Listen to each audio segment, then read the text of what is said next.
Dakle, dok se grad bavi alternativnim rešenjima vezanim za prevoz i za pitanja saobraćaja u našem gradu, mi smo već ranije skrenuli pažnju da nije rešio ni ona koja su već prastara. Već dugo godina traje agonija ovih ljudi koji se nalaze na listi čekanja za dobijanje dozvole za autotaksi prevoz. Šabac je ostao jedan od samo 3 grada koji primenjuje ovu zastarelu metodologiju i jedan je bukvalno od, možemo kažemo zapravo jedini grad, ostalo su manje i najmanje opštine u Srbiji i po tome se nalazimo negde na začelju. Ono što je suština jeste da grad Šabac je limitirao broj taksi prevoznika na 120, podelio dozvole, oni sad sa tim dozvolama mogu da rade šta hoće, to je njihova nasledna latifundija, oni te dozvole mogu da rentiraju, prodaju, nasleđuju, bace u Savu, bilo šta. Mi smo danas, dakle, nastavili celu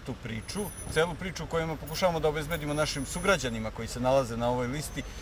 ista prava koja imaju i svi ostali, dakle, pravo na rad koje im je garantovano Ustavom na teritoriji cele Srbije u Šapcu se ne poštuje.